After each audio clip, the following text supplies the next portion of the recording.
dako tayo dito sa ating pag-uusapan. Ano yan? Na merong nakarating na balita sa akin. Ito'y ibinulong ng isang bubuwit. Ibang klase ka na ngayon ha. Mayroon ka ng bubuwit ha. Nung araw parang wala ka mang ganyan. Ay, good morning mga kababayan. Good morning sa ating mga viewers. And gawa natin guys na reaction itong upload ni Sangkay. At magtatanong tayo dito. Pero bago tayo magpatuloy guys, supportan po natin si Kuya Bal, si Atin at si Kalingap. Huwag po natin kalimutan. Supportahan natin ang founder ng Kalingap. Tuloy. Ito nga daw, alam naman natin na merong pangalawang bahay si Joy Diwata, ano? Ito ba yon? Bro Sangkay? Ito ba yung sinasabi mo? Ayan oh, ang ganda nga ng bahay oh. Ay grabe, ang ganda ng bahay. Wow! Mapapawaw ka na lang talaga. Napakaganda. At malapit nang matapos. Wow! Oh, kita mo lang yan oh. Ang ganda pala eh. Bakit inayawan? Ayan ang malaking tanong. Yan ang malaking tanong ngayon guys. I-comment nyo dyan sa comment section. Bakit inayawan ni Diwata? Bakit inayawan? Ituloy natin ito guys. Ituloy natin. Una, yung bahay na pinagawa ng Kalingap sa kanya. And yung pangalawa, yung bahay na pinagawa sa kanya ng mga dati niyang sponsors. Naging palaisipan yon. Di magtatanong tayo ngayon. Tanungin natin Bro Sangkay, itong mga viewers. Unang tanong, kung kaya niyo sagutin, bakit nga ba pinagawan ng pangalawang bahay? Mayroon naman ang una may bahay na sila eh. May bahay na sila. Bakit ba? Ano ang dahilan? Ano ang motibo? Bakit pinagawa ng bahay na pangalawa si Joy Diwata? Viewers, pagkakataon nyo na ito, magkomento dyan sa baba.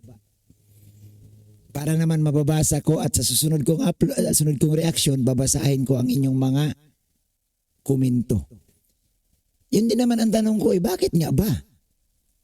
Ano ibig sabihin nito? Mayroon ng bahay napatayuan na ng Kalingap. Bakit nagpilit pang paggawa ng pangalawa?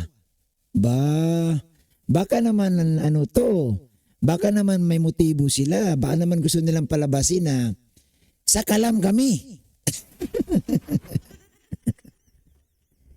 Iba kami. kami lang may ganito. Kaya namin magpagawa ng maraming bahay. Oh, tuloy. Bakit nga ba siya pinagawaan ng pangalawang bahay? Ganung may bahay naman na siya. Yun na nga eh. Pero alam natin na na-stop, no? Na-stop yung construction na yan. Hindi ko lang alam kung ngayon ay okay na, kung natuloy na, no? Kung pwede nang ito, ang ganda ng bahay oh. Na-stop na ba ito? Guys, ay kagandang bahay ire oh. Sus, napakalaki. O bakit hindi in-stop? O may bubong na. May maayos na ang dingding. O may grills na pati o. O may kusina na. O. Ayan. Ay sa tingin ko hindi ako maniniwala na inayawan ito ni Diwata. Hanggat walang binabanggit si Diwata, guys, no? Hanggat hindi official na sinasabi ni Diwata na ayaw ko na niyan, hindi ako maniniwala. Kasi malay mo, kung mamaya sabi-sabi lang yan, hindi naman official galing kay Joy Diwata yan. Hindi naman official galing kay Joy Diwata. Huwag muna tayong maniniwala siguro bro. Bro Sangkay, huwag muna tayong maniniwala dyan bro. Kasi baka mawawmali tayo eh. Ang ganda ng bahay, nakita nyo naman, di ba? Ayan oh. Tapos inayawan? Tuloy. Tirahan yung bahay na yon. Pero Ang sabi sa akin, ang nakarating sa akin na Anong sabi? balita, Anong sabi? nagagalit daw itong mga dati, mas lalong nagalit Bakit? itong mga dating sponsors dahil nga ni-refuse, Bakit? inayawan ni Joy Diwata yung pabahay sa kanya. Yung Bakit pangit pangalawang ang bahay? pabahay sa kanya. Baka naman inayawan kasi pangit. Ha? Baka pangit ang paggagawa.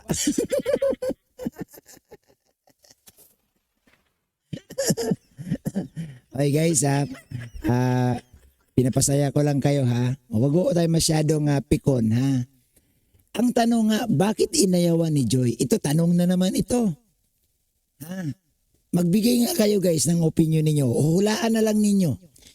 Ano ba ang hula ninyo? Bakit ba inayawan ito ni Joy Diwata ayon dito sa bubuwit ni Bruce Angkay? Bakit inayawan ni Joy?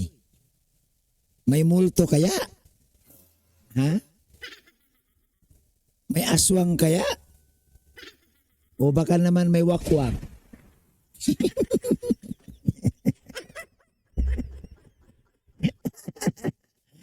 Ano ang dahilan? Oy, mag-comment kayo guys. Manghula na kayo, ha? Hulaan nyo na guys. Bakit nga inayawan? Yon ang tanong. Hulaan nyo na. Kung totoo man ito. Pero ako guys, magpahanggang sa mga oras na ito, hindi ako maniniwala na inayawan yan. Hanggat walang official, no, walang official na sinasabi si Diwata, hindi ako maniniwala. Kaganda-ganda ng bahay, oh. No? Pero alam nyo, ganito ha. Magbibigay ako guys ng aking opinion, ha. Opinion ko to guys, sarili kong opinion. Ha? Alam nyo, sa totoo lang, real talk, mas nakaka-proud para sa akin. Para sa akin lang to guys ha. Mas nakaka-proud si Diwata kung hindi niya tatanggapin yan. Bakit? Oy, bakit naman Bobby TV ganyan ka magsalita? Bakit? Di ba mas nakaka-proud na magpagawa ka ng bahay galing sa sarili mong pawis? Di ba mas nakaka-proud magpagawa ka ng magandang bahay galing sa pinagpaguran mo? Yung bagong bahay ni Diwata, hindi nga siya dyan pinawisan eh. Kasi yan galing lahat sa tulong, galing lahat sa ibang tao. Hindi niya nga kamag-anak yan eh. Ako guys, sarili kong pananaw, mas nakaka-proud si Joy Diwata kung makitaan ko guys na nagpatayo siya ng bahay sa sarili niyang pagsisikap. Ano ang ibig kong sabihin? Pagkatapos niyang mag-aral, magtatrabaho siya sa hospital o kung saan man, mag-ipon din at saka magpagawa. Alam niyo ba, yung ganyan, pagpipistahan lang yan si Diwata dyan sa bahay na yan. Bakit? Ako sasabihin nila, ay grabe naman si Bobby TV, parang iba na. Hindi. Real talk ito. Inilalayo ko lang si Diwata sa masamang mga manlalait. Bakit? Kapag nakatira si Diwata dyan, sigurado ba kayo na hindi siya pagchichismisan? Ang sasabihin, tataasan ka ng kilay, nakatira sa magandang bahay, hindi naman siya nagpapagawa. Ang sarap tumira sa bahay na hindi naman niya pinagpawisan. Di ba masakit yun? Kaya mas nakaka-proud. Huwag niyang tanggapin yan. Kung ako nga kay Diwata, sabihin ko na lang, ibigay niyo na lang yan doon sa walang bahay. Kasi kami, may bahay naman kami na. Napagawa naman kami ng kalingap. Mas maganda, mas hangaan si Joy Diwata. Di nyo ba napapansin? Mas maraming humahanga doon sa mga taong mula sa basahan, sa bandang huli, yumaman. Di ba? Sa pagsisikap nila guys, mula sa walang-wala at ngayon yumaman, mas maraming humanga. Mas maraming nagiging proud at iniidolo ka ng tao. Bakit? Sasabihin, alam mo yung taong ito, yung babaeng yan, grabe ang pagsisikap niyan. Noong araw, nag-working student yan. Nung araw, nagtrabaho yan sa umaga, pumapasok sa gabi. Ngayon, ang ganda ng bahay niya. Nakapagtrabaho, nakapagpatayo sa sarili niyang pawis. Di ba mas nakaka-proud? Para sa akin nanto guys ha, opinion ko.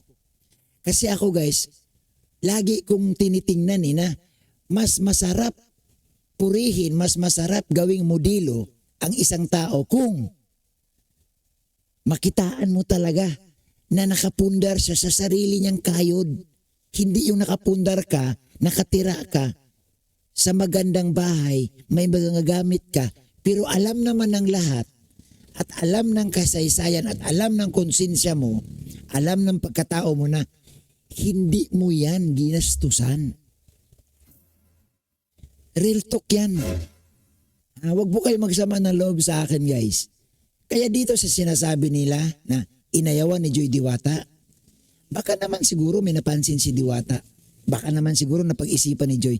Kasi para sa akin guys, anong gawin ko sa bahay na yan? May bahay naman na sila. Hindi ba mas maganda pagsikapan niyang mairaos ang pag-aaral at din pag nagtrabaho at saka magpagawa? Sa totoo lang. Ayan, may bahay ka dyan. Sigurado yan. Yung kapitbahay mo dyan, pag-uusapan ka. Hindi man siya ang paggawa niyan. Alam mo ba? At ito pa ang masakit. Pag hindi na kayo magkasundo ng sponsor, guys, pag hindi na kayo magkasundo ng sponsor, itong bahay na ito, susumbatan ka dyan. May lalabas at lalabas dyan na kwento. Ano man yan, mga sponsor man yan sa ibang bansa ang nagpagawa niyan, hindi man sila.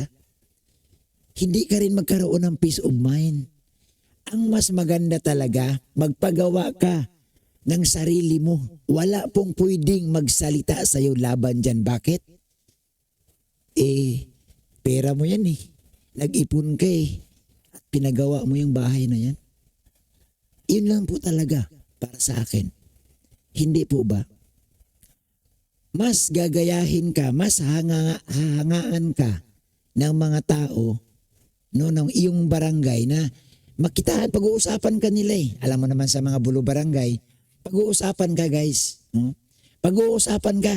Alam nyo ba, yung nakatira dyan, grabe yan.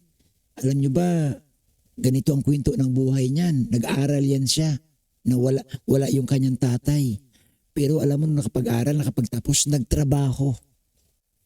At ayan ngayon ganda ng bahay, may 2 kotse. Magiging proud sa iyo ang kapitbahay mo at ang barangay mo. Bakit? Dahil ipinakita mo sa madlang people, nakahanga-hanga ka. Kaysa naman ganyan, tumira ka dyan. Sa tingin mo ba walang makakaalam? Nasa social media ka? Mayroon. Sa bandang huli, baka lumipat ka din. Baka iwanan niya. Hindi po ba? Tama po ba? Sa totoo lang, kaya maganda tong ginawa ni Diwata guys, kung totoong inayawan niya yan. Huwag mo lang ayawan yan si si Fran. Kasi marami talagang kukuha dyan. Sa gwapo ba naman ni Fran Sa gwapo ba naman ni Fran? Ako, subukan mong ilako yan si Fran sa tabi-tabi. Paborito ng mga bayot yan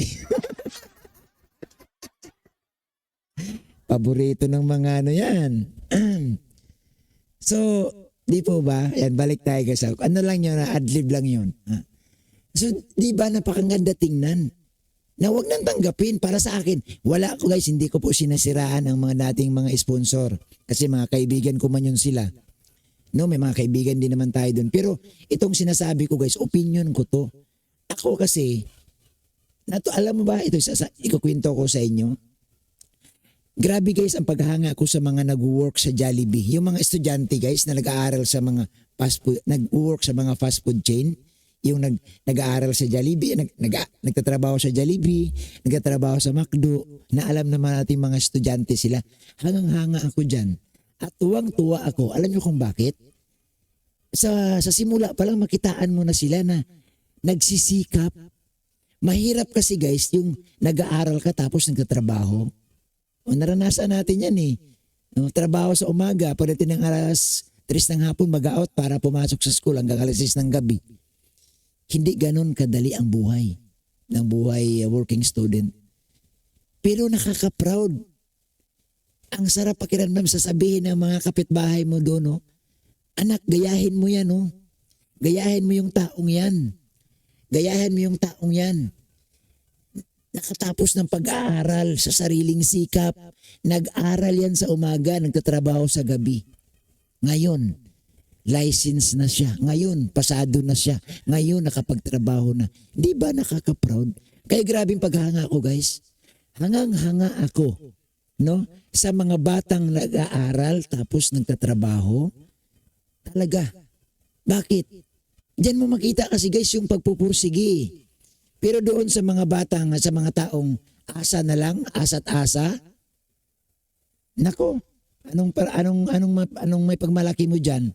Walay. Ha? Walay. Kaya tama itong ginawa ni Diwata guys, ha? Tama itong ginawa ni Diwata guys. Magpakita naman siya ng kakaiba. Huwag niya nang tanggapin yung bahay. Bakit? Nakatira ba sila silalim ng tulay? Hindi man.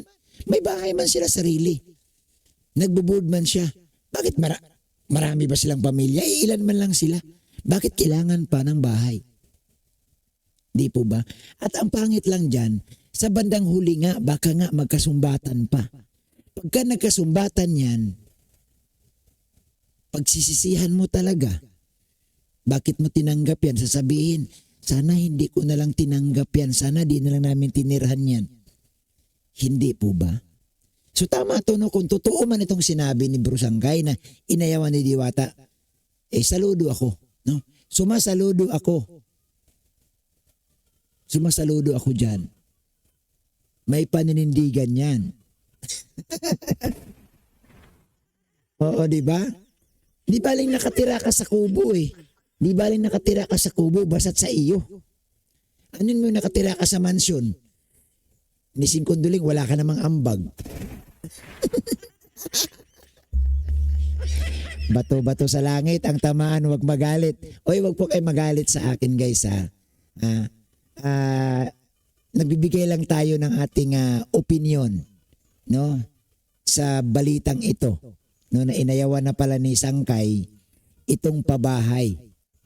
Kuno, no? Kuno. So maraming salamat sa inyong lahat guys. Ito lang po nagtatapos ang ating maiksing reaction. Sana ako guys, maniniwala ako kung na inayawan na ito ni Diwata, kung talagang may official statement si Diwata na ayaw niya na dyan, no? Pero sa tingin ko wala pa naman eh. So mag-antay-antay tayo. Pero kung pag-usapan natin opinion lang, ang opinion ko sa hindi niya pagtanggap sa bahay, maganda. Maganda yan, magandang simulain, magandang pangitain sa isang tao na may sarili kang paninindigan at pwede kang ipagmalaki. Ayan. Oy, salamat sa inyong lahat. Sa mapagpalang araw po.